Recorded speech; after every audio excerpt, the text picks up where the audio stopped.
Selamat malam Bapak Ibu, Saudara-saudari yang dikasihi Tuhan Yesus. Selamat malam. Shalom. Baik, pada malam hari ini kita akan bersama berbicara mengenai mengatasi atau menanggulangi kerja roh jahat pada pengajaran tentang basic Christian maturity, ya, dasar kedewasaan hidup Kristiani. Pada kesempatan ini, pada bagian yang ketujuh, kita akan belajar bersama tentang satu realitas yang akan, ya saya katakan, akan selalu mengganggu kita, ya.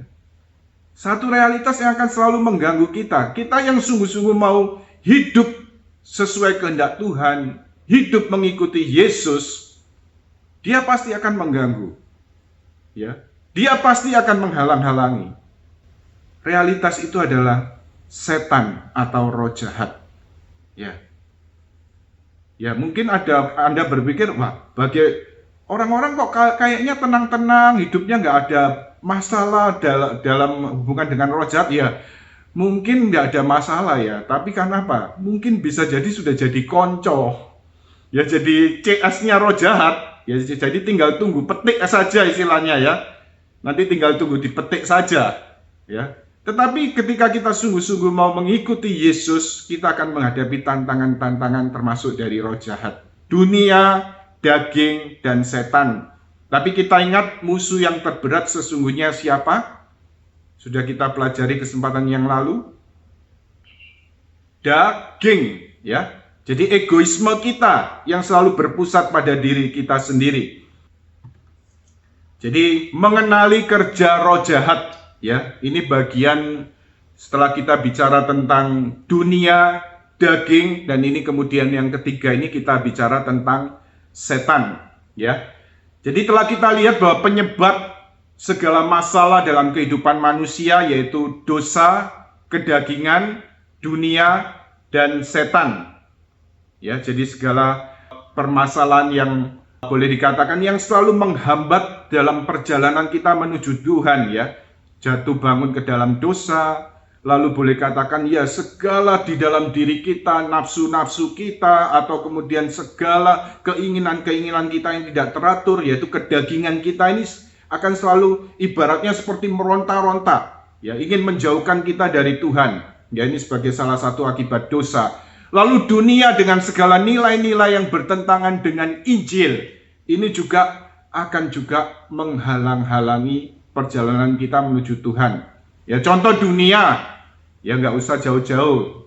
Bisa sehari-hari kita dapatkan nilai-nilai dunia, yaitu misalnya melalui apa? Televisi, gadget, ya, atau mungkin TikTok kan terus begitu, ya. Ya, tapi kadang-kadang nilai-nilai yang ditawarkan seringkali bertentangan dengan Injil. Lalu kemudian setan, ya.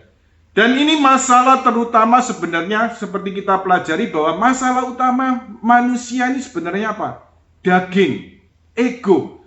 Karena apa? Segala sesuatu yang ibaratnya sebenarnya netral, harta, relasi, kedudukan, prestasi, jabatan, pekerjaan, hobi, ilmu pengetahuan, bahkan juga termasuk hal-hal rohani. Sebenarnya semuanya netral, tapi karena ego manusia, karena kedagingan manusia, semua mau dipusatkan pada diri kita sendiri. Semuanya mau dipusatkan untuk memuaskan diri kita. Ini yang seringkali menimbulkan masalah. Tetapi kalau dengan rahmat Tuhan, daging ini sudah ditaklukkan di bawah kaki Kristus, maka dunia dan setan juga lebih mudah dihadapi, ya. Nah, ketika kita bicara tentang realitas roh jahat, kita akan menghadapi dua ekstrim, ya. Yang kalau disebut ekstrim ini sama-sama berlebih-lebihan, ya, suatu yang negatif. Jadi sama-sama perlu kita hindari. Yang pertama, tidak percaya adanya roh jahat. Yang kedua, melebih-lebihkan kehadiran roh jahat. Loh, ada tak orang tidak percaya pada adanya setan? Kalau boleh saya tanya, Bapak Ibu saudara-saudari terkasih dalam Kristus, Anda percaya setan itu ada? Percaya? Anda percaya bahwa Tuhan itu ada? Percaya? Amin, ya. Anda percaya bahwa Tuhan jauh lebih kuat daripada setan? Amin, ya. Karena itu di sini saya tampilkan, ya tadi mau Santo Mikael, tapi kok ada gambar yang bagus background, yaitu Allah Tritunggal Maha Kudus. Bapa yang mengasihi kita, ya mengasihi dengan tanpa batas, bahkan memberikan Sang Sabda yang jelma menjadi manusia dalam diri Tuhan Yesus. Tidak cukup hanya itu, bahkan Sang Sabda yang menjadi manusia itu Tuhan Yesus ini mengorbankan dirinya untuk apa? Demi keselamatan kita. Ya. Lalu setelah kemudian wafat di kayu salib dan bangkit dengan mulia, mengutus Roh penolong dan penghibur. Allah Tritunggal Maha Kudus yang begitu mengasihi, melindungi, dan satu kerinduan hanya untuk apa? Menyelamatkan kita. Ya. Nah, jadi Tuhan sungguh-sungguh sanggup melindungi kita. Ini yang perlu kita sadari. Ya, selama kita juga terus berusaha bersatu dengan Tuhan. Nah, kita jumpai realitas bahwa ada dua ekstrem tidak percaya adanya roh jahat. Yang kedua melebih-lebihkan kehadiran roh jahat. Tidak percaya adanya roh jahat. Ini bukan untuk orang Asia, bukan untuk orang Indonesia. Benar nggak? Kalau yang kedua melebih-lebihkan kehadiran roh jahat ini, mungkin ini terjadi di Asia dan juga di Indonesia. Ya apa kemudian entah itu tanah Jawa, entah Flores, ya macam-macam itu bisa terjadi ya. Kalau kita lihat ya, yang namanya setan itu macam-macam ya. Jadi kalau di Jawa ini kan ada tuyul, genderuwo, sundel bolong, macam-macam ya, yang nama-nama setan itu. Lalu kemudian kalau di Flores saya ingat ada poti solak, poti wedol atau macam-macam lah. Ya, kalau istilah itu ya. Nah, tetapi kita lihat sekarang ternyata ada realitas ekstrim, yaitu tidak percaya adanya roh jahat. Dan ini penipuan terbesar dari si jahat. Kesuksesan dari roh jahat, yaitu membuat dirinya dianggap tidak ada. Sehingga kalau dianggap tidak ada, dia dapat bebas bekerja.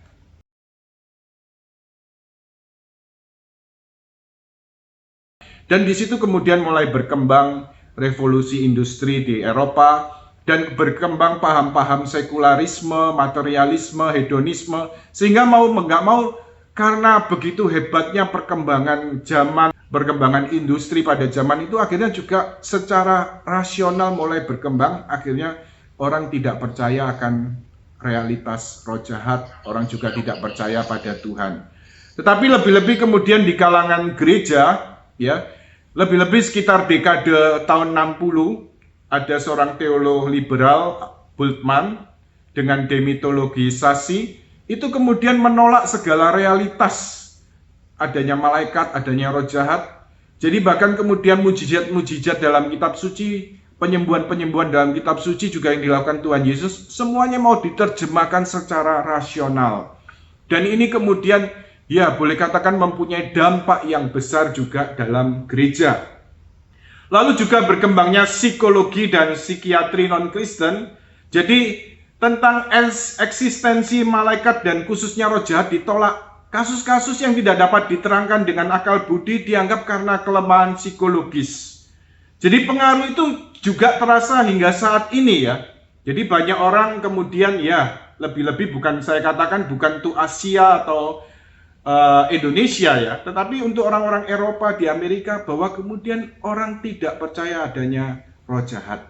Tetapi di sana sini kemudian muncul berbagai hal juga, walaupun tidak percaya pada roh jahat, tetapi juga di sana sini muncul peramal-peramal, bola kristal, horoskop, ataupun kemudian ya berkembang juga satanisme di Eropa dan sebagainya ya.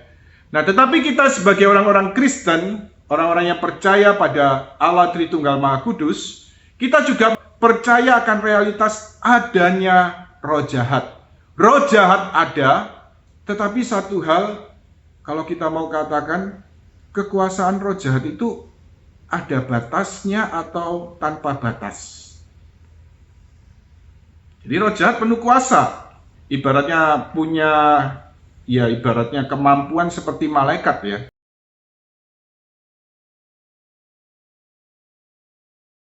Ya, tetapi bapak-bapak gereja kemudian berusaha menerangkan Bagaimana kemudian ya ada malaikat agung yang juga ya sejajar seperti malaikat Mikael, malaikat Rafael, malaikat Gabriel. Tapi kemudian akhirnya dia memberontak kepada Allah. Satu ketika Allah Tritunggal Maha Kudus ya. Jadi belum artinya Sang Sabda ya, Bapa Allah Sang Sabda dan Roh Kudus kemudian mengungkapkan satu rencana bahwa Sang Sabda ini akan menjelma menjadi manusia dan kemudian kepadanya segala makhluk termasuk para malaikat juga harus tunduk menyembah Dia. Ya, Sang Sabda yang menjelma menjadi manusia dalam diri Tuhan Yesus Kristus. Lalu rupanya satu malaikat agung ini tidak terima, yang kemudian seringkali disebut Lucifer ya. Tidak terima, akhirnya dia memberontak. Dan kemudian seperti dalam kitab Wahyu menyeret sepertiga malaikat ya untuk memberontak. Dan karena mereka ini artinya apa? Malaikat roh yang murni ketika mereka jatuh dalam dosa memberontak kepada Allah, mereka akhirnya menjadi kejahatan itu sendiri, kuasa kegelapan itu sendiri. Ya. Nah, kita percaya bahwa realitas roh jahat ini ada. Nah, dan dari kitab suci kita jumpai juga realitas itu. Ya, dari Kejadian bab 3 ya, jadi bagaimana iblis dalam rupa ular yang kemudian menggoda Adam dan Hawa untuk jatuh ke dalam dosa. Mulai kemudian Hawa yang digoda, dari Hawa kemudian Adam juga jatuh. Lalu Imamat bab 17 ayat 7 tentang bangsa Israel yang mempersembahkan kurban kepada jin-jin. Lalu Ulangan bab 32 ayat 17 tentang bagaimana bangsa Israel mempersembahkan kurban kepada roh-roh jahat. Bahkan kurban itu seringkali juga berupa anak-anak mereka sendiri. Ya, realitas seperti ini juga masih terjadi hingga zaman ini ya. Kurban-kurban bahkan anaknya dikurbankan dan sebagainya. Lalu 1 Raja-Raja bab 22 ayat 19 sampai 23, roh pendusta memperdaya Ahab dan para nabi palsunya. Lalu dalam kitab Kebijaksanaan bab 2 ayat 23 sampai 24 dikatakan di sini, Allah menciptakan manusia untuk kebakaan, namun karena dengki setan maka maut masuk ke dalam dunia. Jadi secara umum kita jumpai realitas roh jahat ini dalam Perjanjian Lama, tetapi memang tidak terlalu nyata. Dan begitu kemudian kita jumpai dalam Perjanjian Baru dengan kehadiran, dengan datangnya Tuhan Yesus Kristus ke dunia, Sang Sabda yang menjelma menjadi manusia, terjadi konfrontasi. Ya, di sini benar-benar terjadi ibaratnya, artinya apa? Roh jahat ini mau nggak mau juga ketika Yesus mewartakan ya, sebenarnya kan kalau kita lihat ketika Tuhan mewartakan Injil, tahu-tahu mereka bisa muncul. Karena apa? Mereka tidak tahan dengan kehadiran Tuhan Yesus ya. Dan kemudian kalau kita lihat mulai bagaimana pada permulaan sebelum pewartaan Tuhan Yesus juga ya, ketika dia kemudian mempersiapkan diri sebelum pewartaan dengan berdoa di padang gurun, ya kadang-kadang orang yang lihat kan padang gurun, Yesus di padang gurun ini, yang dilihat ini soal dicobai oleh setan. Padahal sebelumnya, itu kan pada akhirnya ya, sebelumnya Yesus mengalami kemesraan yang sangat dalam dengan Bapanya yang di surga ya, yang mempersiapkan Tuhan Yesus untuk pewartaan Injil. Nah, tetapi pada bagian akhir Yesus kemudian ya diizinkan oleh Allah, dibiarkan oleh Allah untuk mengalami pencobaan dari si jahat. Dan di Tuhan Yesus dengan firman Tuhan, ya dengan kuasa dari firman Tuhan mengalahkan si jahat. Ya, kita lihat beberapa teks ini Anda bisa dalami lagi nanti. Markus bab 1 ayat 34, dalam ayat ini dikatakan bahwa Yesus menyembuhkan banyak orang dan mengusir banyak setan. Markus bab 3 ayat 11 sampai 12 tentang roh-roh jahat yang tersungkur di hadapannya. Matius bab 12 ayat 22 tentang orang yang kerasukan setan, yang kemudian karena kerja dari setan bisa menjadi buta dan bisu. Ya, tapi kita harus ingat ya, bukan artinya apa? Jangan sampai menjudge, menghakimi orang buta, orang bisu, atau orang cacat itu karena kerja setan. Tidak ya, kita tidak bisa menjudge seperti itu. Ini kita lihat dalam kasus di Injil seperti ini, ya. Lalu Markus bab 3 ayat 14 sampai 15, para rasul diberi kuasa untuk mengusir setan. Markus bab 6 ayat 7 dilanjutkan ayat 13, Yesus mengutus 12 murid dan memberi kuasa untuk mengusir setan. 1 Petrus bab 5 ayat 8, iblis mengaum-ngaum seperti singa yang mencari mangsa untuk ditelannya. Jadi kalau kita ingat, kalau kita lihat, mungkin banyak orang berpikir setan, apalagi kita di Indonesia ya, di Asia, mungkin berpikir ya setan itu seperti tuyul, gondoruo, atau film-film horor, ya. Ya. Tetapi satu hal, ya, kalau setan tampilnya seperti itu, apa yang akan kita lakukan? Kalau setan selalu tampilnya menyeramkan seperti film-film horor ini, apa yang kita lakukan? Pasti akan coba menghindar ya, atau kemudian lari begitu ya, bisa menghindari ya. Nah, tapi kenyataannya seperti dinyatakan Santo Petrus ini, ternyata apa? Iblis mengaum-ngaum seperti singa yang mencari mangsa untuk ditelannya. Kita lihat nanti wilayah kerja setan secara nyata atau tidak nyata. Ternyata iblis ini bukan tampil seperti film horor ya. Dia tampil setiap hari, sadar tidak sadar. Kita akan terus-menerus menghadapi realitas peperangan rohani ini. Ya. Yaitu ketika menggoda orang untuk jatuh dalam dosa, dan sebagainya, dan sebagainya. Nanti kita dalami lebih lanjut. Lalu Efesus bab 6 ayat 10-12, Santo Paulus menghimbau kita untuk melawan roh jahat, menghadapi roh jahat itu dengan perlengkapan senjata rohani untuk melawan roh jahat. Ini dalam hal ini kita lihat senjata rohani apa saja. Nanti pada bagian akhir kita dalami supaya juga menjadi perlindungan bagi kita. Ya, perlindungan dari gangguan si jahat. Lalu Matius bab 12 ayat 43 sampai 45, roh mencari tempat istirahat, roh jahat keluar dari manusia, kemudian kembali 7 roh jahatnya yang lain, ya. Jadi ini satu gambaran realitas bahwa orang bertobat, ya, tetapi kemudian juga akan terus menghadapi tantangan karena apa? Ya, dia terus mengganggu supaya orang itu kembali jatuh dalam dosa, ya. Lalu Matius bab 8 ayat 28 sampai 32, roh yang keluar dari orang Gerasa itu kemudian suatu pasukan legion yang kemudian merasuki babi-babi. Ya, kita lihat rupanya suatu konfrontasi ketika Yesus hadir di dunia ini, mau tidak mau si jahat juga ya tidak bisa sembunyi-sembunyi. Dia mulai menampilkan dirinya, artinya apa? Dengan menampilkan dirinya itu, maka dengan kuasa nama Yesus, bersama Yesus, roh jahat, segala kuasa roh jahat dapat ditanggulangi. Nah, baik, tentang realitas rasionalisme, orang tidak percaya adanya roh jahat. Lalu kemudian Paulus ke-6 berusaha menjawab, ya. Ini kasus untuk Eropa dan Amerika ya, bukan kasus di Indonesia dan Asia ya, saya katakan ini. Tetapi dalam satu audiensi, Paulus 6 pada tanggal 15 November 1972 mengungkapkan ya, apakah yang menjadi kebutuhan terbesar gereja dewasa ini? Jangan terkejut mendengar jawaban kami, dan jangan menganggapnya terlalu naif atau bahkan berbau tahyul. Salah satu kebutuhan terbesar gereja ialah perlindungan terhadap kejahatan yang disebut iblis. Jadi kebutuhan terbesar gereja adalah perlindungan dari kejahatan yang disebut iblis. Karena itu Tuhan Yesus juga mengajarkan dalam doa Bapa kami, bebaskanlah kami dari yang jahat atau si jahat ya.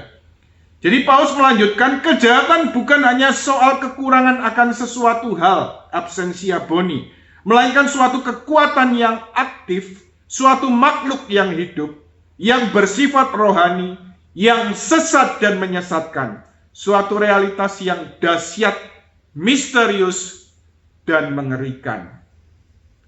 Jadi roh jahat atau iblis ini suatu realitas yang ada.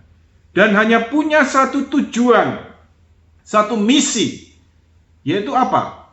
menghancurkan kerajaan Allah.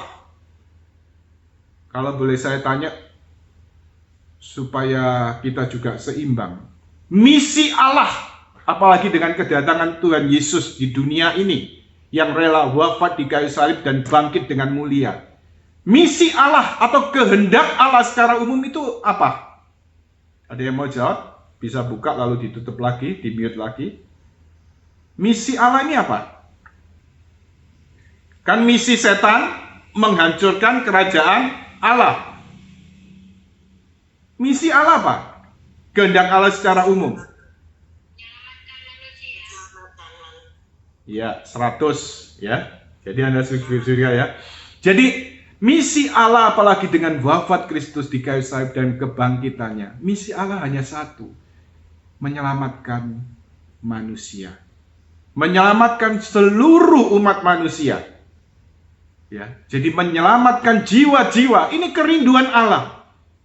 Nah, kalau dengan berbagai cara Allah mengutus nabi-nabi, ya masih ditolak, kan gambaran dalam Injil ya. Pekerja-pekerja diutus tapi malah dibunuh. Sampai putranya yang tunggal akhirnya kemudian diutus juga masih dibunuh. Ya, jadi Tuhan Yesus pun dibunuh di atas kayu salib, mengorbankan diri dan kemudian bangkit dengan mulia.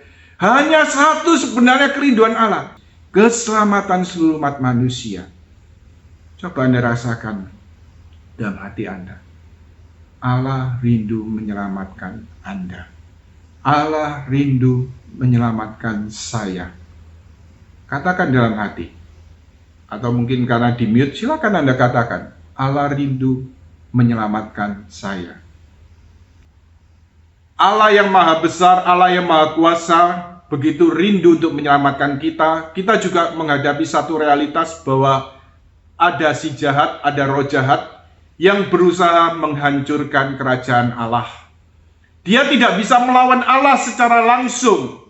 Tetapi kemudian karena itu apa? Dia berusaha mencuri keselamatan dari orang-orang yang dicintai oleh Allah. Menghancurkan kerajaan Allah. Setan dalam bahasa kitab suci seringkali disebut penguasa dunia. Juga dapat berperan dalam peristiwa-peristiwa dunia. Juga bisa juga menjadi penyebab penderitaan manusia. Mengguncangkan ketertiban sosial. Bahkan juga dalam kalangan gereja juga bisa mempengaruhi tubuh Kristus. Penyebab perpecahan dan kelemahan dalam gereja. Kemudian juga dalam kehidupan rohani, setan juga dapat menyamar sebagai malaikat terang. Ya, coba Anda lihat di gambar ini ya, beberapa gambar aborsi. Bahkan kemudian sampai ibaratnya ya, dalam tanda kutip bagaimana setan menipu manusia dengan berbagai cara. Bahkan kita tahu dengan kasat mata, aborsi ini pembunuhan enggak? Pembunuhan ya. Tetapi dengan berbagai cara, akhirnya apa? Setan bisa menipu sehingga secara legal bisa dilegalkan bahwa aborsi bisa dilegalkan oleh negara-negara, oleh hukum. Ya, contohnya ya aborsi ini. Tapi kalau kita lihat ya seperti beberapa film tentang abortus, sebenarnya apa? Ya, ini pembantaian.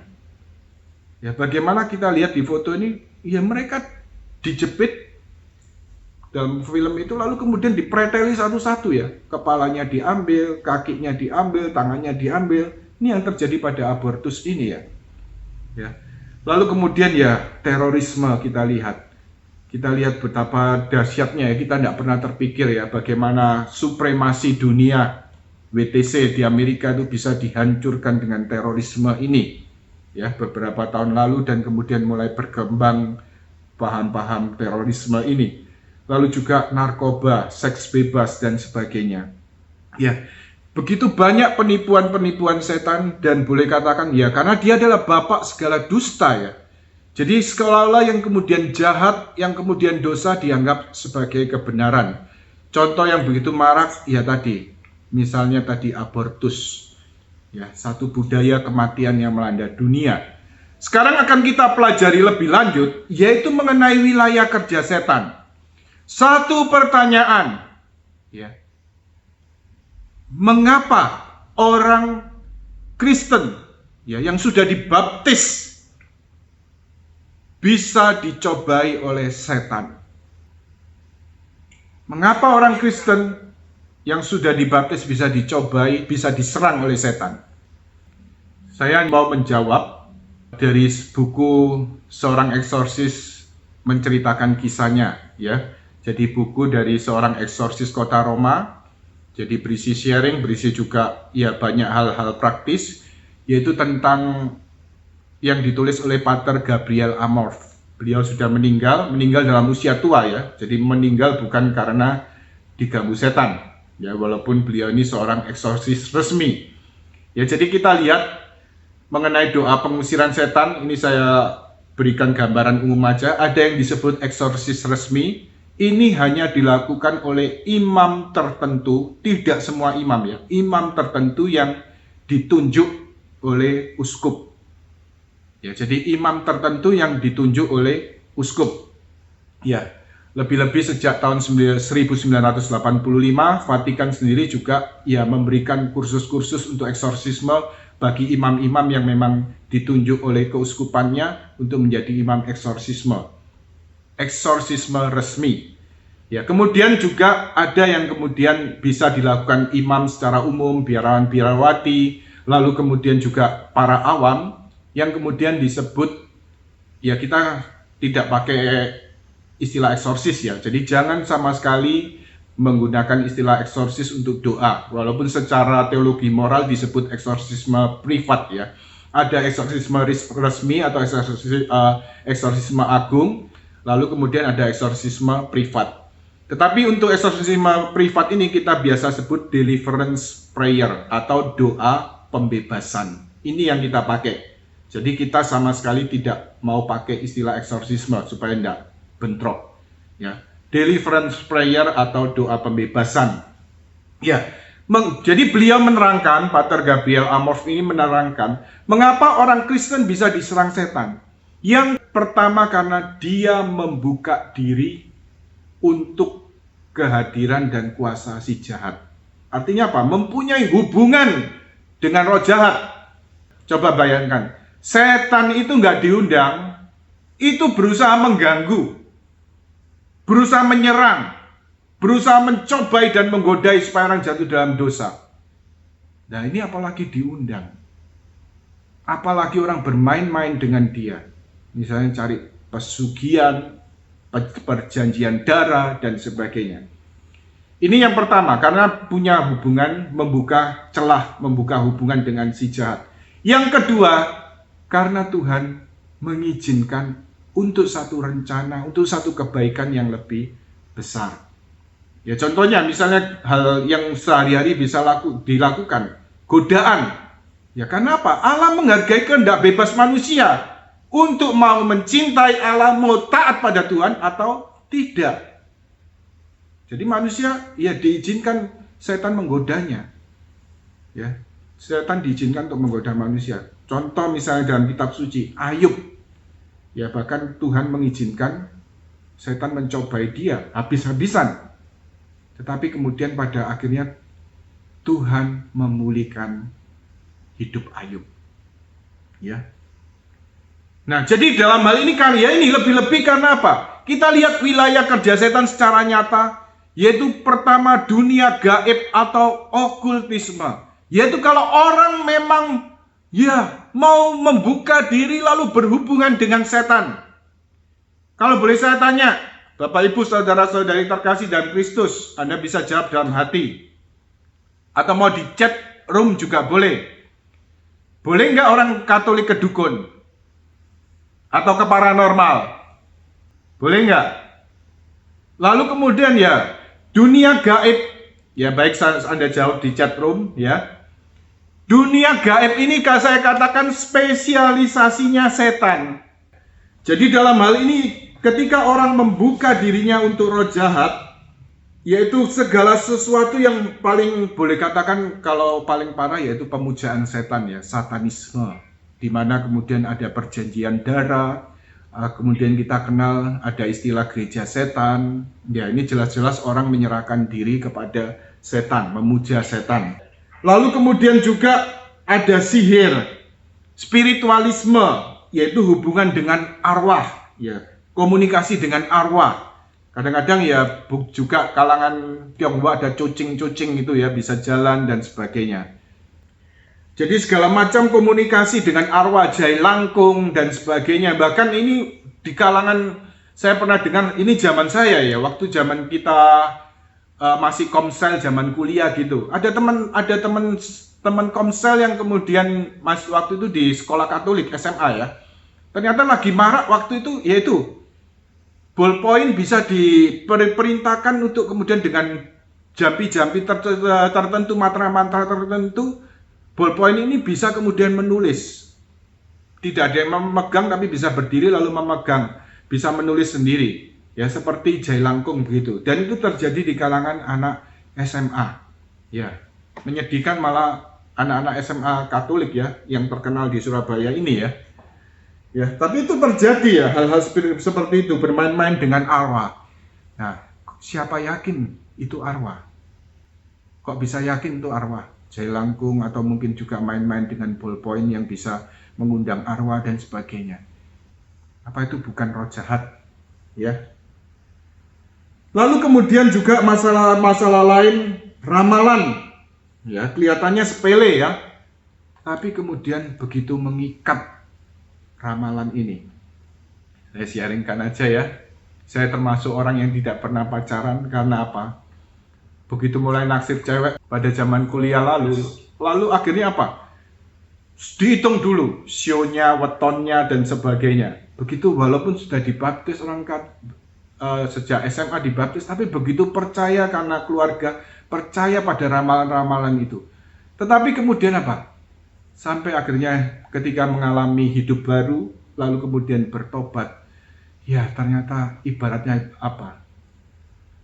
Ramalan-ramalan itu mengikat dan menyetir ya. Alangkah bebasnya ketika kita sungguh-sungguh lepas dari semua itu dan membiarkan diri disetir oleh Tuhan. Membiarkan diri supaya Tuhan yang ambil kendali atas hidup kita, bukan ramalan-ramalan itu. Itu begitu merugikan ya. Dengan kepercayaan yang sia-sia itu. Ya. Baik. Ya, kalau tidak bertobat bisa jadi tukang gua mia ya, karena keluarga saya itu di sana sini kemudian juga muncul tukang gua mia seperti itu ya, tukang ramal begitu ya. Tapi puji Tuhan ya, karena kerahiman dan kasih Tuhan yang membawa saya dalam pertobatan ini. Ya, jadi ini wilayah kerja setan yang secara nyata. Jesus.